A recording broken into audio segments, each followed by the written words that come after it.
I asked Frank Rijkaard about his Ballon d'Or top 3. And yes, this is the man who coached peak Ronaldinho and of course Messi. Let's just say it wasn't what anyone expected. Frank, if you could rewrite the Ballon d'Or podium, first place, second place and third place, who would you choose and why? Oh, that's difficult question. I think there are some players who definitely should be in the top 3 because they are at the moment the best players that we have.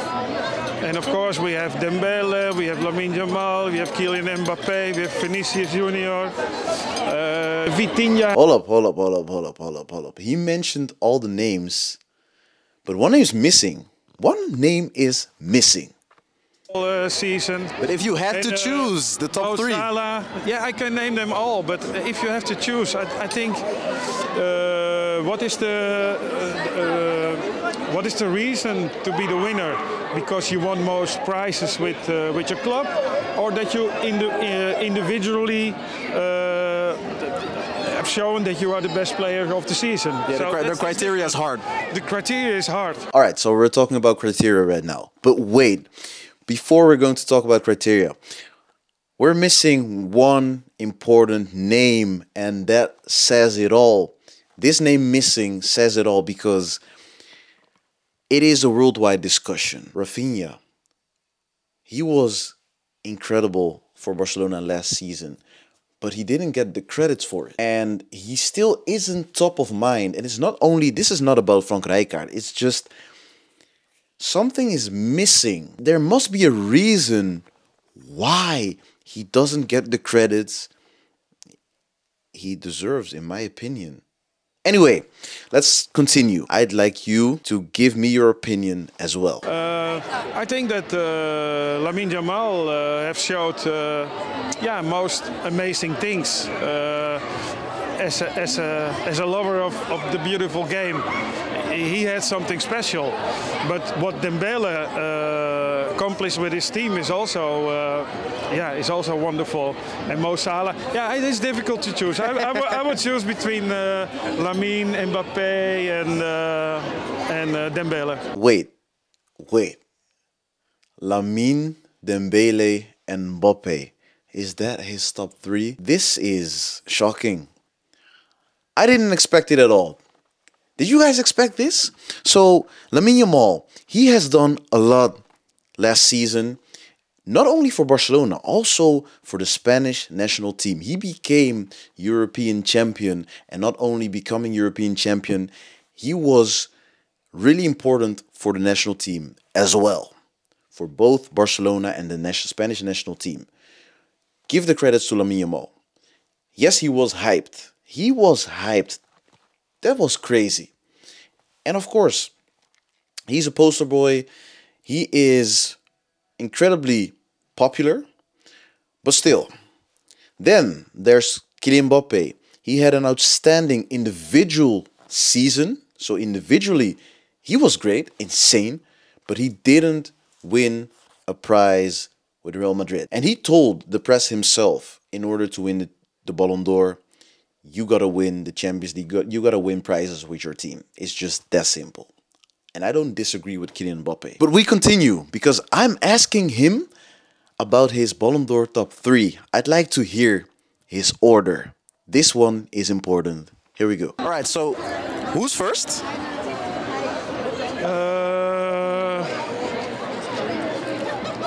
I would go for Lamine. Woo! And who's second? Dembele. And third? Mbappé. Hold up. Sorry. Hold up. The thing I wanted to do was pause the interview right after he said Lamine Yamal first. But no, I just couldn't do it. He just said Lamine Yamal first over the actual Ballon d'Or winner, Ousmane Dembele, which is insane. It's crazy. I totally hear Kylian Mbappé being the third out of the 3. And it's already interesting to conclude, to hear that he chose these 3 players over Mo Salah, over Vitinha, over the likes of Rafinha, Nuno Mendes, etc. Crazy. insane. And now he ended up choosing Lamine Yamal over Ousmane Dembele, the actual Ballon d'Or winner. I was in shock. I was. You won't notice it.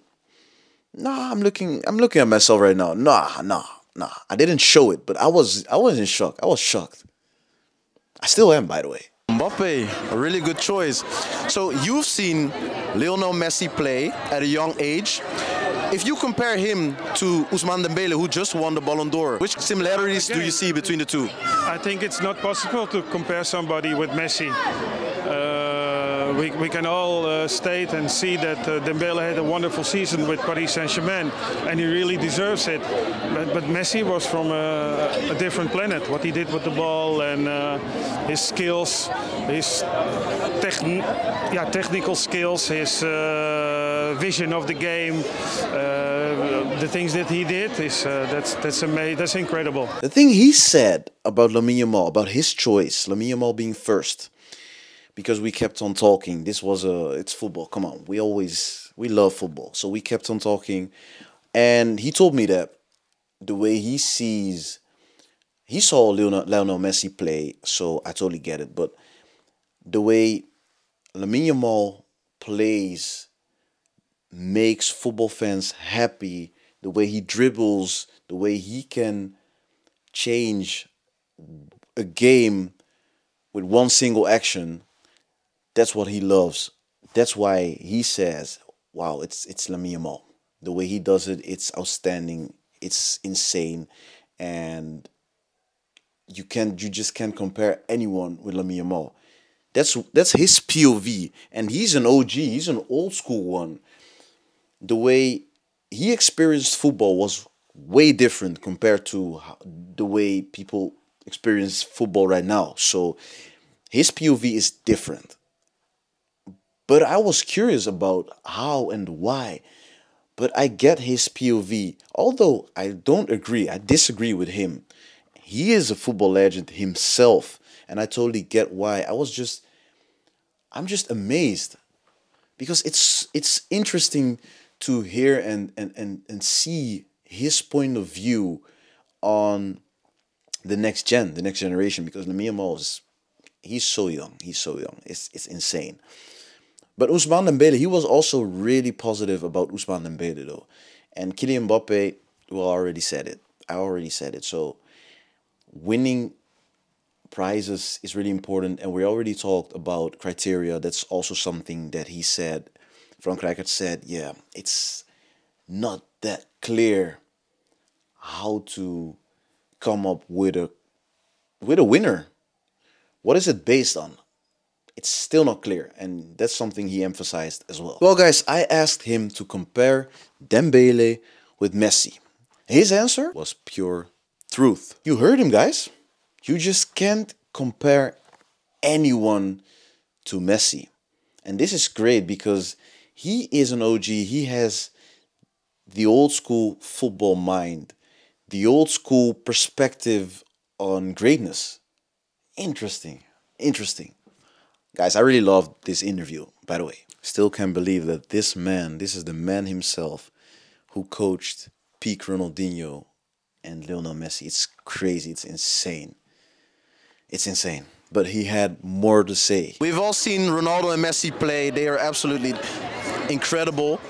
But I'm curious about this one. What about the next generation? Who are we looking forward to? Because both Lionel Messi and Ronaldo are going to retire really soon. Yeah, but I just mentioned the names, Mbappe, Lamine Yamal, Dembele. They still have a long way to go, and I think that will be interesting to see how they will develop. Sorry, no one mentions Haaland. And yes, I know he plays for a country that is not about to win the Euros really soon or the World Cup. Yes, but still, he performs incredible performances for Manchester City, and they compared Haaland to Mbappe, for example.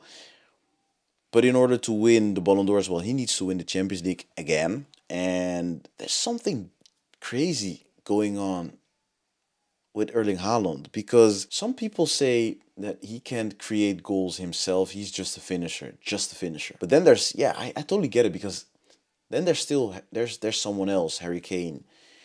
Yeah, it's hard. All right, Frank Rijkaard didn't mention Haaland, but I hope that you get what I mean. Or did I confuse you guys? Just tell me. Let me know in the comments. We have, of course, also a player with Barcelona like Pedri, Frankie de Jong. They're more midfield players, so it's more difficult for them to win a prize. But so important, Vitinha, so important for the game and for the stars to win prizes if you have players like them in your team. So he just said, he mentioned names like Kylian Mbappe, Ousmane Dembele, Lamine Yamal. They must be the future, the next generation. They are the next generation. And yes, we shouldn't compare anyone to both Cristiano Ronaldo and Lionel Messi. They are the two GOATs. But yeah, the legacy football continues. It goes on without them. One day without them. That's just life. It's gonna happen, guys. Both Messi and Ronaldo, they're gonna retire. They're gonna retire, man. It's over. Oh, guys, crazy. Rijkaard said it's gonna be interesting seeing them develop. They need to develop. They need to be consistent, because that's not what Rijkaard said, but that's my opinion. My POV is, yeah, we've seen a lot of really good players, but for example, Harry Kane, if we look at what he's doing right now with Bayern München, if he did what he's doing right now for the past couple of years in a row consistently, he would have won the Ballon d'Or already. We would have given him the credits he deserves, because I always think that he's a bit underrated, but he was stuck at Tottenham Hotspur. But Erling Haaland, for example, Kylian Mbappe, Lamine Yamal, Ousmane Dembele, Mo Salah. Mo Salah has done it for years. He showed consistency though. But the thing he lacks, in my opinion, is the performances when it matters in Europe, the Champions League. But that's my opinion. But talking about the next generation, if they manage to be as consistent as the legends, the GOATs, Cristiano Ronaldo and Messi were, then maybe we have hope. They are talented. Erling Haaland, I'm curious to see how far he can go, how consistent he can stay and remain. Same goes for Mbappe, Lamine Yamal. But also midfield, and this one is interesting because he was a midfielder himself. So it's quite interesting hearing him talk about Frankie de Jong, about Vitinha, because he is right. He is right though. They are really important, and they are backing the goal-scoring attackers. They are backing the goal-scoring players. So they are important as well. And he was a midfielder himself, so it was quite interesting and quite funny to hear him talk about midfielders, because attackers are more likely to win the Ballon d'Or, but he's totally right. Vitinha was incredible and amazing last season, but also Pedri. And he mentioned Frankie de Jong. I totally get that. I do. Frank Rijkaard sees midfielders differently. It's crazy. And it's fascinating. It's fascinating because he knows that the game's beauty isn't always in the goals. And he's right. He's right about it. And last but not least, did Lionel Messi do one or several things that made him stand out? For example, his preparation or during the game. What made him different? No, his feet were talking on the pitch, on the field. And he was just amazing to watch. His skills were incredible. And his personality as well. I really have enjoyed every minute watching Leo playing games. Great. Thank you, Frank. Yeah. My guy. Thank you, Frank. My guy.